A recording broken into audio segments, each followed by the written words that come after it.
ರಾಜ್ಯ ರಾಜಕಾರಣದಲ್ಲೀಗ news 18 Kannada ಬಿತ್ತರಿಸಿದ್ದ honey trap ವರದಿ ಭಾರೀ ಸಂಚಲನ ಸೃಷ್ಟಿಸಿದೆ. ಭೋಜನ ವಿರಾಮದ ಬಳಿಕ ವಿಧಾನಸಭೆಯಲ್ಲಿ ಸಚಿವ ರಾಜಣ್ಣ ಅವರನ್ನ ಹನಿ ಟ್ರ್ಯಾಪ್ನಲ್ಲಿ ಸಿಲುಕಿಸಿದ್ದಾರೆ ಅಂತ ಬಿಜೆಪಿ ಶಾಸಕ ಬಸನಗೌಡ ಪಾಟೀಲ್ ಯತ್ನಾಳ್ ಪ್ರಸ್ತಾಪಿಸಿದ್ರು. ಬಳಿಕ ಈ ಬಗ್ಗೆ ರಿಯಾಕ್ಷನ್ ನೀಡಿದ ಸಚಿವ ಕೆಎನ್ ರಾಜಣ್ಣ ಹನಿ ಟ್ರ್ಯಾಪ್ ಬಗ್ಗೆ ರಹಸ್ಯ ಬಿಚ್ಚಿಟ್ಟಿದ್ದಾರೆ. ಈ ಟೀಮ್ನಲ್ಲಿ 48 ಮಂದಿಯ ಸಿಡಿ ಮಾಡಿದ್ದಾರೆ. ಎಲ್ಲಾ ಪಕ್ಷದವರ ಪೆನ್ ಡ್ರೈವ್ ಕೂಡ ಅವರ ಬಳಿ ಇದೆ. ರಾಷ್ಟ್ರೀಯ ಮಟ್ಟದ ನಾಯಕರ ಪೆನ್ ಡ್ರೈವ್ ಕೂಡ ಇದೆ.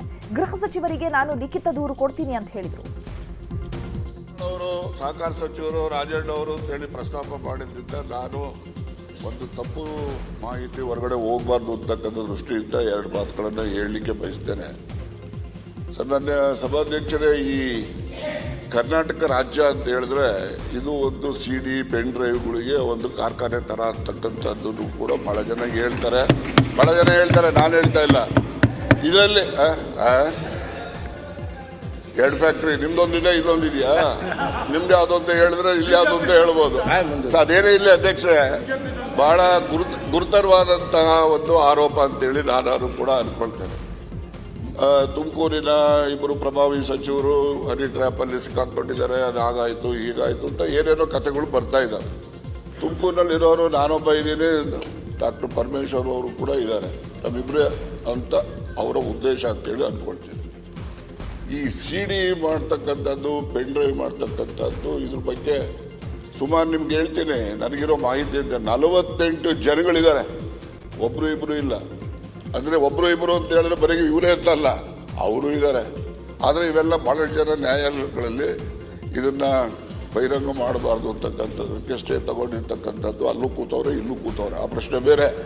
ಇದರಲ್ಲಿ ಸರಿ ಹೋಗೋದಿಲ್ಲ. ನಾನು ನಮ್ಮ ಗೃಹ ಮಂತ್ರಿಗಳಿಗೆ ಒತ್ತಾಯ ಮಾಡ್ತೇನೆ. ನಾನು ಒಂದು ಲಿಖಿತ ಕಂಪ್ಲೇಂಟ್ ಅನ್ನು ಕೊಡ್ತೀನಿ. ಆ ಕಂಪ್ಲೇಂಟ್ ಆಧರಿಸಿ ಅವರು ತನಿಖೆ ಮಾಡಿಸ್ಬೇಕು. ಇದರಲ್ಲಿ ಯಾರೆಲ್ಲ ಪ್ರೊಡ್ಯೂಸರ್ಸ್ ಇದ್ದಾರೆ, ಡೈರೆಕ್ಟರ್ಸ್ ಯಾರ್ಯಾರಿದ್ದಾರೆ, ಇವೆಲ್ಲವೂ ಕೂಡ ಹೊರಗಡೆ ಬರಲಿ, ಜನಗಳಿಗೆ ಗೊತ್ತಾಗಲಿ. ಆಕ್ಟರ್ಸ್ಗಳು ಯಾರ್ಯಾರು, ಇವೆಲ್ಲ ಗೊತ್ತಾದ್ರೆ ನಿಮ್ಮಲ್ಲಿ ಸಚಿವ ರಾಜಣ್ಣ ಹನಿ ಟ್ರ್ಯಾಪ್ ಬಗ್ಗೆ ಬಹಿರಂಗ ಆಗ್ತಿದ್ದಂತೆ ವಿಧಾನಸೌಧದಲ್ಲಿ ಆಡಳಿತ ಹಾಗೂ ವಿಪಕ್ಷ ಸದಸ್ಯರು ಗಂಭೀರ ಚರ್ಚೆ ನಡೆಸಿದ್ದಾರೆ. ಹನಿ ಟ್ರ್ಯಾಪ್ ಪ್ರಕರಣದ ಬಗ್ಗೆ ತನಿಖೆಗೆ ಆದೇಶ ನೀಡಲಾಗಿದೆ. ಈ ಸಂಬಂಧ ಸದನದಲ್ಲಿ ತನಿಖೆಗೆ ಆದೇಶಿಸಿದ ಗೃಹ ಸಚಿವ ಪರಮೇಶ್ವರ್ ಉನ್ನತ ಮಟ್ಟದ ತನಿಖೆ ಬಗ್ಗೆ ಕಲಾಪದಲ್ಲೇ ಘೋಷಣೆ ಮಾಡಿದ್ರು. ನ್ಯೂಸ್ 18 ವರದಿ ಬಳಿಕ ಗೃಹ ಸಚಿವರು ಮಹತ್ವದ ಆದೇಶ ಹೊರಡಿಸಿದ್ದಾರೆ. ಮರ್ಯಾದೆಯನ್ನು ಕಾಪಾಡಬೇಕಾದ್ರೆ, ಸದಸ್ಯರ ಮರ್ಯಾದೆಯನ್ನು ಕಾಪಾಡಬೇಕಾದ್ರೆ ಬಹುಶಃ ಇದಕ್ಕೆಲ್ಲೋ ಒಂದು ಕಡೆ ಇತಿಶ್ರೀ ಆಗಬೇಕು. ಇಲ್ಲದೆ ಹೋದರೆ ಇದನ್ನು ಹೀಗೆ ನಡೆಸ್ಕೊಂಡು ಹೋದರೆ ಬಹುಶಃ ಭಾಳಷ್ಟು ಜನರಿಗೆ ಅವರವರ ಮರ್ಯಾದೆಯ ಪ್ರಶ್ನೆ. ಹಾಗಾಗಿ ನಾನು ಮಾನ್ಯ ರಾಜಣ್ಣನವರು ಏನು ಪ್ರಸ್ತಾಪ ಮಾಡಿದ್ದಾರೆ, ಅವರು ನನಗೆ ಒಂದು ಮನವಿಯನ್ನು ಕೊಡ್ತೇನೆ ಅಂತ ಹೇಳಿದ್ದಾರೆ. ಆ ಆಧಾರದ ಮೇಲೆ ನಾನು ಒಂದು ಉನ್ನತ ಮಟ್ಟದ ತನಿಖೆಯನ್ನು ಆದೇಶ ಮಾಡ್ತೇನೆ ಮಾನ್ಯ ಸಭಾಪತಿಗಳೇ. ಇದು ಗೊತ್ತಾಗಲಿ, ಇದು ಯಾವ ರೀತಿ, ಇದು ಸತ್ಯಾಸತ್ಯತೆಯನ್ನು ನಾವು ತಿಳ್ಕೋಬೇಕಾಗ್ತದೆ. ಹಾಗಾಗಿ ಇದು ಗೊತ್ತಾಗಲಿ ಅಂತ ಹೇಳಿ ನಾನು ಒಂದು ಉನ್ನತ ಮಟ್ಟದ ತನಿಖೆಯನ್ನು ಆದೇಶ ಮಾಡ್ತೇನೆ. ರಾಜಣ್ಣ ಮಾತಿಗೆ ಬಿಜೆಪಿ ಸದಸ್ಯರ ಬೆಂಬಲ ವ್ಯಕ್ತಪಡಿಸಿದ್ದಾರೆ. ಸದನದಲ್ಲಿಯೇ ಎದ್ದು ನಿಂತು ಮಾತನಾಡಿದ ಸುನಿಲ್ ಕುಮಾರ್ ಹನಿ ಟ್ರ್ಯಾಪ್ ಸಂಬಂಧ ಸರ್ಕಾರದಲ್ಲಿ ಯಾರಿದ್ದಾರೆ ಅವರ ವಿರುದ್ಧ ಕ್ರಮ ಆಗಲೇಬೇಕು ಅಂತ ಹೇಳಿದರು. ಕಲಾಪದಲ್ಲಿಯೇ ರೆಬಲ್ ಆದ ಮುನಿರತ್ನ ಅಜ್ಜಯ್ಯ ಮತ್ತೆ ಶನಿ ಮಹಾತ್ಮ ದೇವರ ಫೋಟೋ ತೋರಿಸಿ ಪ್ರಮಾಣ ಮಾಡಲಿ ಅಂತ ಸವಾಲು ಹಾಕಿದ್ರು. ಸಹಕಾರಿ ಸಚಿವರ ಮೇಲೆ ಹನಿ ಟ್ರ್ಯಾಪ್ ಆಗಿದೆ. ಹನಿ ಟ್ರ್ಯಾಪ್ ಪ್ರಕರಣ ಯಾರೂ ಸಹಿಸಲಾಗಲ್ಲ ಅಂತ ಯತ್ನಾಳ್ ಹೇಳಿದರು. ಹನಿ ಟ್ರ್ಯಾಪ್ ವಿಷಯದ ಬಗ್ಗೆ ಬಿಜೆಪಿ ರಾಜ್ಯಾಧ್ಯಕ್ಷ ವಿಜಯೇಂದ್ರ ಸಿಬಿಐ ತನಿಖೆಗೆ ಆಗ್ರಹಿಸಿದ್ದಾರೆ. ಮಾನ್ಯ ಅಧ್ಯಕ್ಷ, ಟೀಮ್ 48 ಜನರ ಮೇಲೆ ಆಗಿದೆ ಅಂತ ಹೇಳಿದ್ರು. ಗೃಹ ಸಚಿವರಿಗೆ ಪತ್ರ ಮುಖೇನ ಕೊಡ್ತೀವಿ ಅಂತ ಹೇಳಿದ್ದಾರೆ. ಗೃಹ ಸಚಿವರು ದಯಮಾಡಿ ಇಲ್ಲೇ ಉತ್ತರ ಕೊಡಬೇಕು ನೀವು. ಯಾಕೆ ಅಂತಂದ್ರೆ ನಿಮ್ಮ ಜಿಲ್ಲೆಯ ಸಚಿವರದೇ ಈ ಪರಿಸ್ಥಿತಿ ಆದ್ರೆ ಇನ್ನು ಕರ್ನಾಟಕದ ಜನರ ಪರಿಸ್ಥಿತಿ ಏನು? ಯಾರು ಇದರಿಂದ ಕೈವಾಡ ಇದ್ದಾರೆ? ಅಷ್ಟು ದೊಡ್ಡ ಸಚಿವರು ಯಾರು ಇದ್ರ ಹನಿ ಟ್ರ್ಯಾಪ್ ಅನ್ನು ಮಾಡ್ತಾ ಇದ್ದಾರೆ? ಇದಕ್ಕೆ ಸರ್ಕಾರನೇ ಇದಕ್ಕೆ ಬೆಂಬಲವಾಗಿ ನಿಂತಿದ್ಯಾ ಅಥವಾ ಯಾರು ಒಬ್ಬ ವ್ಯಕ್ತಿ ಮಾತ್ರ ಬೆಂಬಲವಾಗಿ ನಿಂತಿದ್ಯಾ? ರಾಜಕಾರಣಕ್ಕೋಸ್ಕರ ಏನ್ ಬೇಕಾದ್ರೂ ಯಾವ ಕಾರಣಕ್ಕೂ ಸಹಿಸ್ಲಿಕ್ಕೆ ಆಗಲ್ಲ. ಹನಿ ಟ್ರ್ಯಾಪ್ ಮುಖಾಂತರ ಮಾಡೋಬ್ಬರು ಕಟ್ಟಿ ಹಾಕ್ತೀನಿ ಅಂತಂದ್ರೆ ಏನ್ ನಡೆಸಿದಿರಿ ನೀವು? ದಯಮಾಡಿ ಗೃಹ ಸಚಿವರು ಇದನ್ನ ತಡ ಮಾಡ್ಲಿಕ್ಕಿಲ್ಲ. ನೀವು ನಿನ್ನೆ 10 ಗಂಟೆ ತನಕ ನಡೆಸಿರಿ, ಇವತ್ತು 11 ಗಂಟೆ ತನಕ ಸದನ ನಡೆಸಿ ತೊಂದರೆ ಇಲ್ಲ. ದಯಮಾಡಿ ಗೃಹ ಸಚಿವರು ಉತ್ತರ ಕೊಡಿ. ಮುಗಿಸಿರಲ್ಲ. ನೀವು ಸುಸಂಸ್ಕೃತವಾಗಿ ಅದನ್ನು ಒಪ್ಪಬೇಕು, ನೀವಿಲ್ಲ ಅಂತ ನಾವು ಆಗ್ತದ. ಇವತ್ತೊಬ್ಬರು ಸಚಿವರ ಮೇಲೆ, ಇವತ್ತು ನಮ್ಮ ಸಹಕಾರಿ ಸಚಿವರ ಮೇಲೆ ಸಬ್ಜೆಕ್ಟ್ ಈಗ ಈ ಹನಿ ಈಗ ಬನ್ನಿಗೆ ಸಮೃದ್ಧಿ ಮಂಜುನಾಥ್ ಮಾತಾಡಿ ಮಾತಾಡಿ ಯಾವ ಸಬ್ಜೆಕ್ಟ್ ಎಲ್ಲಿ ಸಮಸ್ಯೆ ಮಾತಾಡಿ. ನಾನು ಆಗ್ರಹ ಮಾಡ್ತೀನಿ. ಆಯ್ತು, ಈಗ ಮುಖ್ಯಮಂತ್ರಿಗಳಿಗೆ, ಗೃಹ ಮಂತ್ರಿಗಳಿಗೆ ಈ ಸಮೃದ್ಧಿ ಮಂಜುನಾಥ್ ಟೈಮ್ ಇಲ್ಲ, ನೀವು ಮಾತಾಡಿ. ನಿಮ್ಮ ಕೈ ಮುಗಿ ಕೇಳ್ತೀನಿ, ಕೇಳ್ಕೊಳ್ಳಿ. ಮಾತಾಡೋದು ಮಾತಾಡಿ. ಮಕ್ಕಳು ಅವ್ರಿಗೆ 15 ವರ್ಷ ಆಯ್ತು, ಅವ್ರು ಏನಂತ ತಲೆ ಎತ್ಕೊಂಡು ಹೊರಡ್ತಾರೆ. ನಾನು ಮಾತಾಡೋದು ಮಾತಲಿ. ನೀವ್ ಏನ್ ಬೇಕಾದ್ರೆ ಪನಿಷ್ಮೆಂಟ್ ಕೊಡಿ. ರೇಪ್ ಮಾಡಿಲ್ಲ ಸಭಾಧ್ಯಕ್ಷರೇ, ಇವತ್ತು ಇಲ್ಲಿ ಬರ್ಲಿ. ಇವತ್ತು ಬಂದ್ಬಿಟ್ಟು ನನ್ನ ಎದುರುಗಡೆ ಪ್ರಮಾಣ ಮಾಡ್ಲಿ. ಅವ್ರು ಮುಗಿಯಂತ ಶನಿಮಾತ್ಮ ದೇವಸ್ಥಾನಕ್ಕೆ ಹೋಗಿ ಮುಗಿತಾರೆ, ಪ್ರಮಾಣ ಮಾಡ್ಲಿ. ಆಯ್ತು, ಮತ್ತೆ ಮುಖ್ಯಮಂತ್ರಿ ಆಯ್ತು, ಪ್ರತ್ಯಾಗಿರಿ ದೇವಸ್ಥಾನಕ್ಕೆ ಹೋಗಿ ನನ್ನ ಮೇಲೆ ರೇಪ್ ಕೇಸ್ ಮಾಡಿದೀನಿ. ನಾನು ಈ ತರ ನನ್ನ ಜೀವನ ಹಾಳು ಮಾಡೋದಕ್ಕೆ ರೇಪ್ ಕೇಸ್ ಹಾಕ್ತಾರ ಇವರು. ಅಷ್ಟೊಂದು ಗಂಭೀರವಾಗಿರ್ತಕ್ಕಂಥ ವಿಚಾರ. ಒಬ್ಬ ಇಬ್ಬರು ಸಚಿವರ ಮೇಲೆ ಈ ರೀತಿ ಪ್ರಯೋಗ ಆಗಿದೆ, ಹನಿ ಟ್ರ್ಯಾಪ್ ಆಗಿದೆ. 40 ರಿಂದ 50 ಜನರ ಮೇಲೂ ಕೂಡ ಹನಿ ಟ್ರ್ಯಾಪ್ ಆಗಿದೆ ಅಂತಕ್ಕಂಥ ಬಹಳ ಗಂಭೀರವಾಗಿರ್ತಕ್ಕಂಥ ವಿಚಾರ ರಾಜ್ಯದ ರಾಜಕೀಯ ಇತಿಹಾಸದಲ್ಲಿ ಅಥವಾ ಸದನದ ಒಳಗಡೆ ಹಿಂದೆಂದೂ ಕೂಡ ಈ ರೀತಿ ಚರ್ಚೆಗಳು ಆಗಿರಲಿಲ್ಲ. ನಾವಿವತ್ತು ಒತ್ತಾಯ ಮಾಡ್ತಾ ಇದ್ದೇವೆ, ಆಗ್ರಹ ಮಾಡ್ತಾ ಇದ್ದೇವೆ. ಇದು ಸೂಕ್ತವಾಗಿರ್ತಕ್ಕಂಥ ತನಿಖೆ ಆಗಲೇಬೇಕಾಗ್ತದೆ. ನನಗೆ ಕೇಳಿದ್ರೆ ಇದು ಯಾವುದೋ ಸಿಟ್ಟಿಂಗ್ ಹೈಕೋರ್ಟ್ ಜಡ್ಜು ಅಥವಾ ಬೇರೆ ಯಾರೋ ರಿಟೈರ್ಡ್ ಹೈಕೋರ್ಟ್ ಜಡ್ಜಿಂದ ಸಾಧ್ಯ ಅಲ್ಲ. SIT ಇಂದ ಅಂತೂ ಇದು ಅಸಾಧ್ಯ. CBI ತನಿಖೆನೇ ಆಗಬೇಕು ಅನ್ನೋದು ನಮ್ಮ ಅಭಿಪ್ರಾಯ. ರಾಜಣ್ಣ ಮಾತ್ರವಲ್ಲ, ರಾಜಣ್ಣ ಪುತ್ರನಿಗೂ ಹನಿ ಟ್ರ್ಯಾಪ್ ಯತ್ನ ನಡೆದಿದೆ. ನನ್ನ ವಿರುದ್ಧವೂ ಕೂಡ ಹನಿ ಟ್ರ್ಯಾಪ್ ನಡೆದಿದೆ ಅಂತ ರಾಜಣ್ಣ ಮಗ MLC ರಾಜೇಂದ್ರ ಅಳಲು ತೋಡಿಕೊಂಡಿದ್ದಾರೆ. ಬೆಂಗಳೂರಿನಲ್ಲಿ ಮಾತನಾಡಿದ ಅವರು, ಕಳೆದ 6 ತಿಂಗಳಿನಿಂದ ಹನಿ ಟ್ರ್ಯಾಪ್ಗೆ ಸಿಲುಕಿಸುವ ಪ್ರಯತ್ನ ನಡೆದಿದೆ. ಈ ಬಗ್ಗೆ ನಾವು ದೂರನ್ನ ಕೊಡ್ತೇವೆ ಅಂತ ರಾಜೇಂದ್ರ ಹೇಳಿದ್ರು. ಅಂತಲ್ಲ, ಕಳೆದ 6 ತಿಂಗಳಿಂದ ನನ್ನ ಮೇಲೂ ನಡೀತಾ ಇದೆ. ಸೊ ಅದರಿಂದ ಇದು ವಿರೋಧ ಪಕ್ಷದವ್ರು ಮಾಡ್ತಾರೋ ನಮ್ಮ ಪಕ್ಷದವರೇ ಮಾಡ್ತಾರೆ ಅನ್ನೋವಂಥದ್ದು ಮಾತಲ್ಲ. ಬಟ್ ಆದರೆ ಇದು ಸಹಜವಾಗಿ ಇದು ಯಾರು ಮಾಡ್ತಾ ಇದ್ದಾರೆ. ಸೊ ಅದು ಈಗ ಸದನದಲ್ಲಿ ತನಿಖೆ ಮಾಡೋದಕ್ಕೆ ಒತ್ತಾಯ ಮಾಡಿರ್ಬೋದು ಅಂತ ಅನ್ಕೊತೀನಿ. ಸೊ ಅದಕ್ಕೆ ತನಿಖೆ ಮಾಡಬೇಕು. ಅಂದರೆ ಇದು ಒಳ್ಳೆಯ ಬೆಳವಣಿಗೆ ಇಲ್ಲ. ರಾಜಕಾರಣಿಗಳಲ್ಲಿ ಯಾರೇ ಇದ್ದಿದ್ರೂ ಒಂದು ಒಳ್ಳೆ ಬೆಳವಣಿಗೆ ಇಲ್ಲ. ನಮ್ಮ ವಿಡಿಯೋ ಕಾಲು ಬರ್ತವೆ, ಫೋನ್ ಕಾಲ್ ಬರ್ತವೆ, ಮೆಸೇಜಸ್ ಬರ್ತವೆ. ಸೊ ನೋಡೋಣ, ತನಿಖೆ ಮಾಡೋಣ. ಸಚಿವರ ಮೇಲೆ 2 ಸಲ ಹನಿ ಟ್ರ್ಯಾಪ್ ಆಗಿದೆ ಅಂತ ಸಚಿವ ಸತೀಶ್ ಜಾರಕಿಹೊಳಿ ಹೇಳಿದ್ದಾರೆ. ಇದನ್ನು ಕೆಲವರು ಬಂಡವಾಳ ಮಾಡಿಕೊಂಡಿದ್ದಾರೆ. ಸಂಬಂಧಪಟ್ಟ ಸಚಿವರಿಗೆ ದೂರು ಕೊಡಲು ಹೇಳಿದ್ದೀನಿ. ಇದಕ್ಕೆ ಕಡಿವಾಣ ಹಾಕಬೇಕು ಅಂತ ಹೇಳಿದ್ದಾರೆ.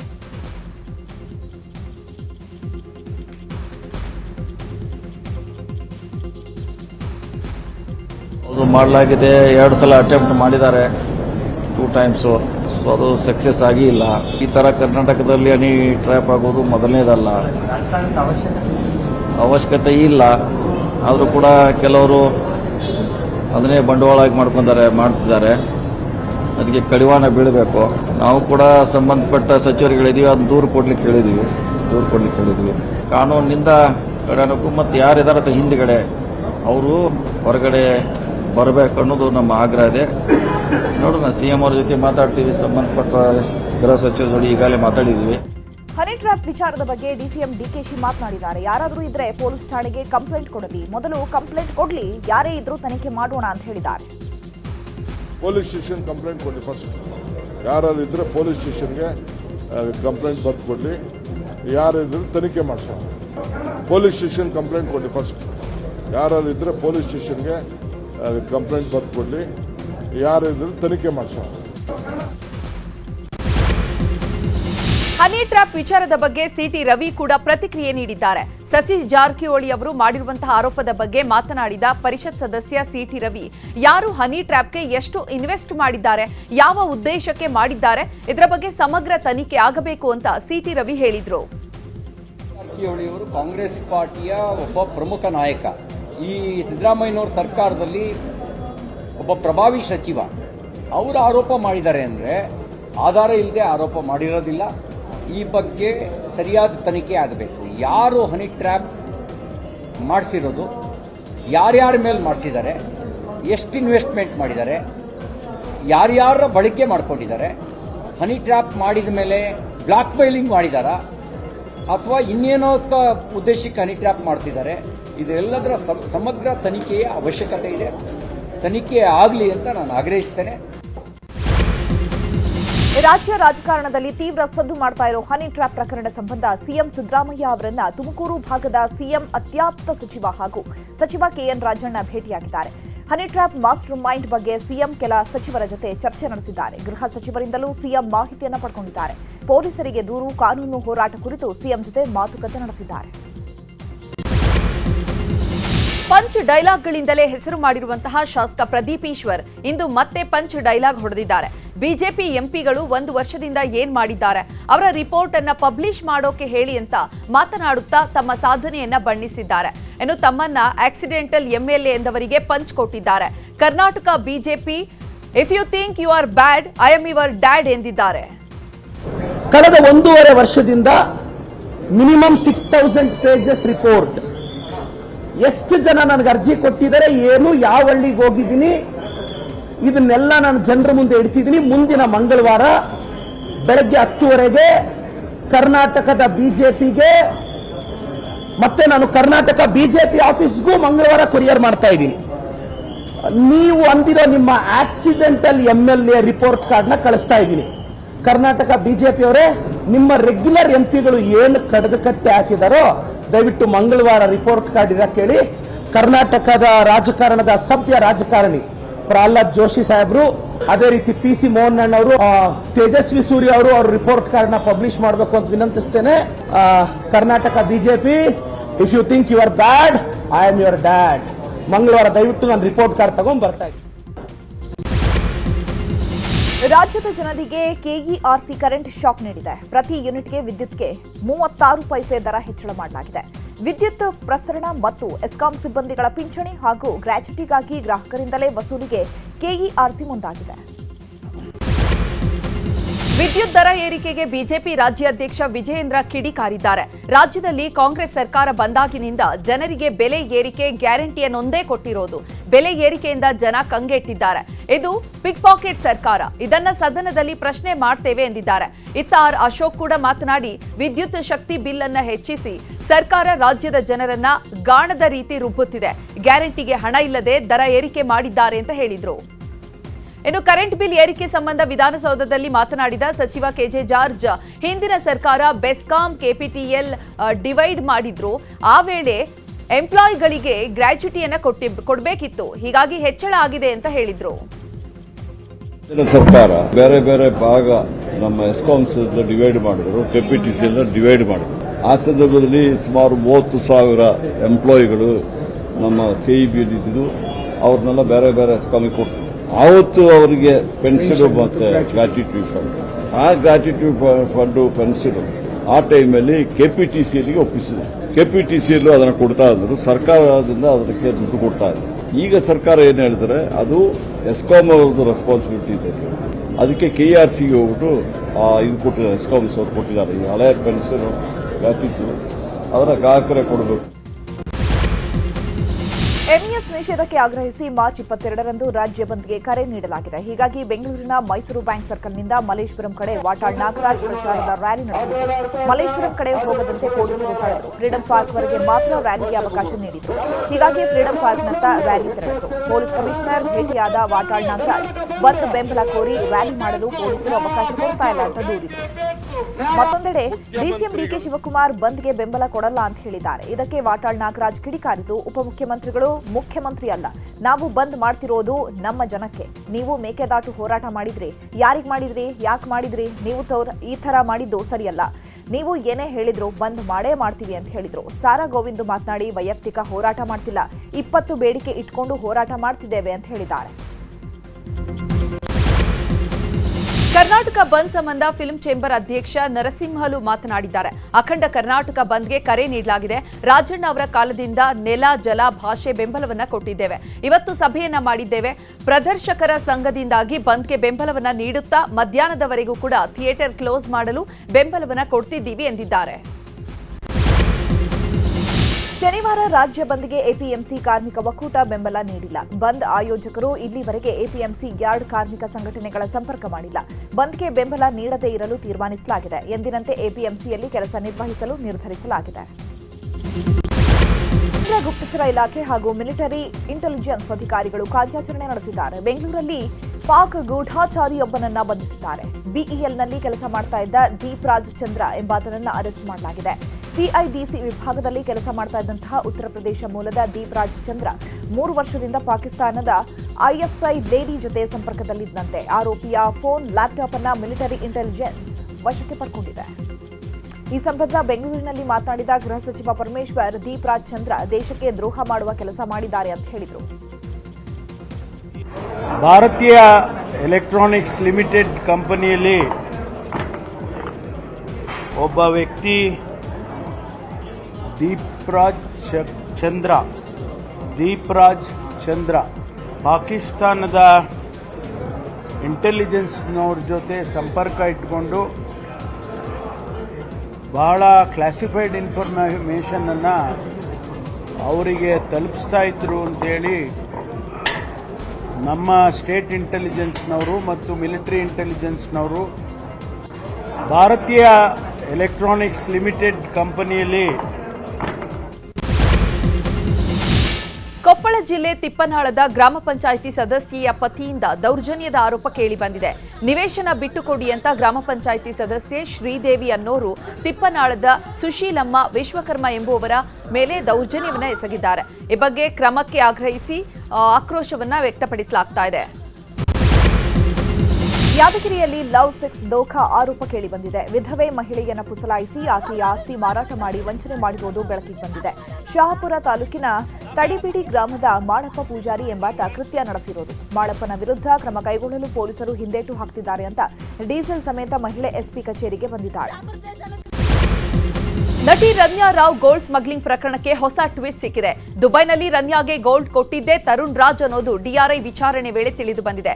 ಗೋಲ್ಡ್ ತುಂಬಿದಂತಹ ಬ್ಯಾಗ್ ಅನ್ನ ನಟಿ ರನ್ಯಾ ರಾವ್ಗೆ ತರುಣ್ ರಾಜ್ ಹ್ಯಾಂಡ್ ಓವರ್ ಮಾಡಿದ್ರಂತೆ. ಈ ಬಗ್ಗೆ ಡಿಆರ್ಐ ವಿಚಾರಣೆ ವೇಳೆ ರನ್ಯಾ ರಾವ್ ಬಾಯ್ಬಿಟ್ಟಿದ್ದಾರೆ. ಬಾಗಲಕೋಟೆಯಲ್ಲಿ ಇಟ್ಟಿಗೆ ಬಟ್ಟಿಗಳ ಧೂಳಿನಿಂದಾಗಿ ರೈತರು ಕಂಗಾಲಾಗಿದ್ದಾರೆ. ಬೆಳೆ ಹಾನಿಯಾಗ್ತಾ ಇರುವ ಹಿನ್ನೆಲೆ ಕೆಸನೂರು ಗದ್ದನಕೆರೆ ಗ್ರಾಮದಲ್ಲಿ ಇಟ್ಟಿಗೆಯ ಬಟ್ಟಿಗಳನ್ನು ಬಂದ್ ಮಾಡುವಂತೆ ರೈತರು ಹೋರಾಟವನ್ನ ಮಾಡಿದ್ದಾರೆ. ಹುಬ್ಬಳ್ಳಿ ಮಹಾನಗರ ಪಾಲಿಕೆಯ ಬಜೆಟ್ ಸಭೆಯಲ್ಲಿ ವಾಗ್ವಾದ ನಡೆದಿದೆ. ಆಡಳಿತಾರೂಢ ಬಿಜೆಪಿ ಮತ್ತು ಕಾಂಗ್ರೆಸ್ ಸದಸ್ಯರ ನಡುವೆ ಗಲಾಟೆಯಾಗಿ ಹೈಡ್ರಾಮಾವೇ ನಡೆದು ಹೋಗಿದೆ. ಪಾಲಿಕೆ ಬಜೆಟ್ ಸಭೆಗೂ ಮುನ್ನ ಸದಸ್ಯರಿಗೆ ಸರಿಯಾದ ಮಾಹಿತಿಯನ್ನು ನೀಡಿಲ್ಲ, ನಾಟಕ ಮಾಡ್ತಿದ್ದಾರೆ ಅಂತ ಬಿಜೆಪಿ ಸದಸ್ಯರು ವಾಗ್ದಾಳಿ ನಡೆಸಿದ್ದಾರೆ. ಇದಕ್ಕೆ ಕಾಂಗ್ರೆಸ್ ಸದಸ್ಯರು ಆಕ್ಷೇಪ ವ್ಯಕ್ತಪಡಿಸಿದರು.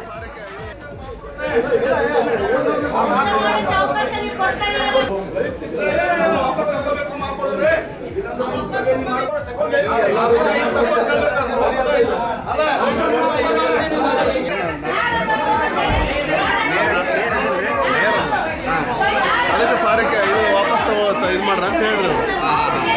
ಮಾಡ್ಸೋದು ಅಂತ ಬಜೆಟ್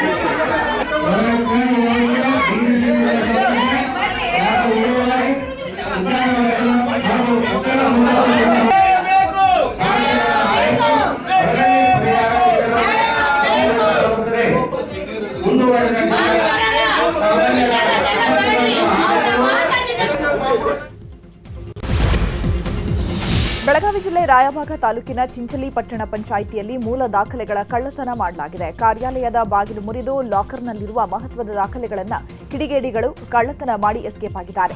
ಕಚೇರಿಯ ಸಿಸಿ ಕ್ಯಾಮೆರಾಗಳ ಮುಖಗೋಡೆ ಕಡೆಗೆ ತಿರುಗಿಸಿದಂತಹ ಕೃತ್ಯ ನಡೆಸಿದ್ದು, ಬೆಳಿಗ್ಗೆ ಸ್ವಚ್ಛತೆಗೆ ಬಂದಾಗ ಈ ಪ್ರಕರಣ ಬೆಳಕಿಗೆ ಬಂದಿದೆ. ಕೊಡಚಿ ಪೊಲೀಸ್ ಠಾಣೆಯಲ್ಲಿ ಈ ಕುರಿತು ಪ್ರಕರಣ ದಾಖಲಾಗಿದೆ.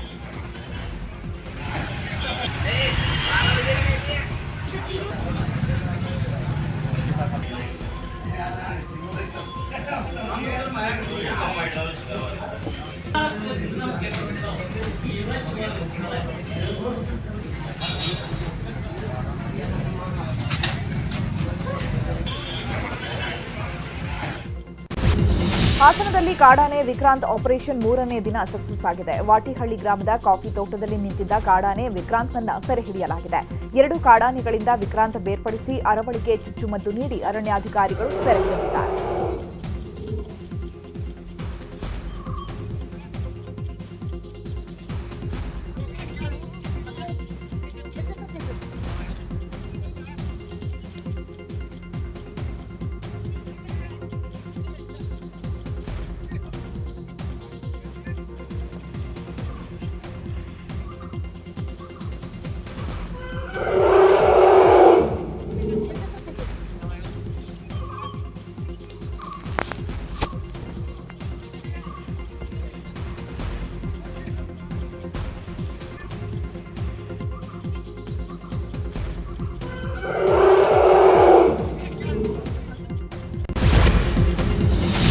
ನಾಳೆಯಿಂದ ಎಸ್ಎಸ್ಎಲ್ಸಿ ಪರೀಕ್ಷೆಗಳು ಆರಂಭವಾಗಲಿದೆ. ಮಾರ್ಚ್ 21ರಿಂದ ಏಪ್ರಿಲ್ 4ರವರೆಗೆ ಪರೀಕ್ಷೆ ನಡೆಯಲಿದೆ. ಒಟ್ಟು 8,42,817 ವಿದ್ಯಾರ್ಥಿಗಳು ಪರೀಕ್ಷೆಯನ್ನು ಬರೆಯಲಿದ್ದಾರೆ. ಒಟ್ಟು 2,818 ಕೇಂದ್ರಗಳಲ್ಲಿ ಪರೀಕ್ಷೆ ನಡೆಯಲಿದೆ. ಇನ್ನು ಪರೀಕ್ಷಾ ಕೇಂದ್ರದ ಸುತ್ತ ಬಿಗಿ ಭದ್ರತೆಯನ್ನು ಏರ್ಪಡಿಸಲಾಗಿದೆ.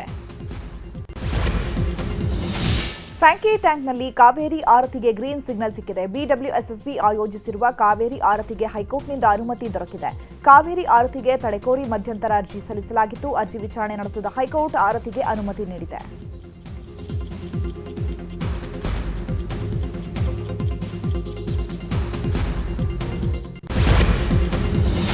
ಮಾಯಕೊಂಡ ಶಾಸಕ ಬಸವಂತಪ್ಪ, ಉಸ್ತುವಾರಿ ಸಚಿವ ಎಸ್ಎಸ್ ಮಲ್ಲಿಕಾರ್ಜುನ ವಿರುದ್ಧ ರೈತರು ಆಕ್ರೋಶ ವ್ಯಕ್ತಪಡಿಸಿದ್ದಾರೆ. ರೈತರ ಸಮಸ್ಯೆಗಳತ್ತ ಸಚಿವ ಮತ್ತು ಶಾಸಕರು ತಿರುಗಿ ನೋಡ್ತಾ ಇಲ್ಲ ಅಂತ ರೈತರು ಆರೋಪಿಸಿದ್ದಾರೆ. ಸಚಿವರು ದಾವಣಗೆರೆ ಮಾತ್ರ ನೋಡ್ತಾರೆ, ಆದ್ರೆ ಹಳ್ಳಿಗಳ ಕಡೆ ತಿರುಗಿ ಕೂಡ ನೋಡ್ತಾ ಇಲ್ಲ ಅಂತ ಆರೋಪಿಸಿದ್ದಾರೆ. ನಮ್ಮ ಮೋಟರ್ಗಳು ವಾರಗುಣ ಪಟ್ಟು ಸುಟ್ಟು ಹೋಗ್ತದ. ಒಂದು ಮೋಟರ್ ಸಿಟ್ರೆ 10,000 ರೂಪಾಯಿ ಖರ್ಚೈತೆ. ನಾವು ಬೆಳೆದ ದುಡ್ಡು ನಮಗೆ ಆ ಮೋಟರ್ ಸುಡತಿ ದುಡ್ಡು ಬರ್ತಾಯಿಲ್ಲ. ನಮಗೆ ನಾವು ಹೆಂಗ್ ಜೀವನ ಹೆಂಗ್ ಸಹಿಸ್ಕೋಬೇಕು? ನಾವು ಎಲ್ಲೇವರೆಗೂ ಸಹಿಸ್ಕೋಬೇಕು? ನೀವು ಅಧಿಕಾರಿಗಳು ಏನು ಮಾಡ್ತಾ ಇದ್ದೀರಿ? ಬಸವಪಟ್ಟಣ ತ್ಯಾವಣಿಗೆ ಬೇಕಾದೊಟ್ಟು ಕರೆಂಟು ಮಾಯ್ಕೊಂಡ ಇಡೀ ಸ್ಟೇಟ್ ಇಂತ ಎಲ್ಲ ರೈತರು ಒಂದೇ. ನಮಗೆ ಪ್ರತಿ ಒಂದು ಇಡೀ ಎಲ್ಲರಿಗೂ ಏನೈತಲ್ಲ. ಐಪಿಎಲ್ಗೆ ದಿನಗಣನೆ ಆರಂಭವಾಗಿದೆ. ಇದರ ನಡುವೆ ಬೆಂಗಳೂರಿನಲ್ಲಿ ಮಾರ್ಚ್ 22ರಂದು ಆರ್ಸಿಬಿ ಪಂದ್ಯಕ್ಕೆ ಟಿಕೆಟ್ ಏರಿಕೆಗೆ ಆಕ್ರೋಶ ವ್ಯಕ್ತವಾಗಿದೆ.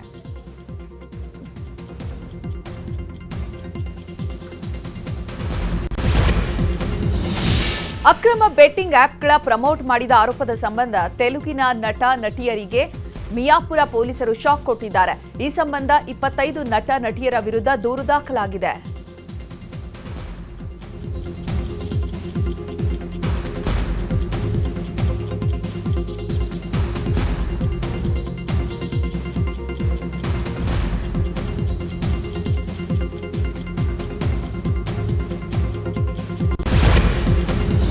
ನಟನೆ ಜೊತೆಗೆ ನಿರ್ದೇಶನಕ್ಕೆ ಹರ್ಷಿಕಾ ಪೂಣಚ್ಚ ಕೈ ಹಾಕಿದ್ದಾರೆ. ತಮ್ಮ ಮೊದಲ ಚಿತ್ರದಲ್ಲಿ ಹೆಣ್ಣಿನ ಬವಣೆ ಹೇಳಲು ಹೊರಟ ಹರ್ಷಿಕಾ ಚೀಸೌ ಶೀರ್ಷಿಕೆ ನೀಡಿದ್ದಾರೆ. ಚೀಸೌ ಒಂದು ಹೆಣ್ಣಿನ ಕಥೆ ಅಂತ ಟ್ಯಾಗ್ಲೈನ್ ಕೊಟ್ಟಿರುವಂತಹ ಹರ್ಷಿಕಾ ಪ್ರೀ ಪ್ರೊಡಕ್ಷನ್ ಕೆಲಸ ಮುಗಿಸಿ ಮುಂದಿನ ತಿಂಗಳು ಶೂಟಿಂಗ್ ಪ್ಲಾನ್ ಮಾಡಿದ್ದಾರೆ.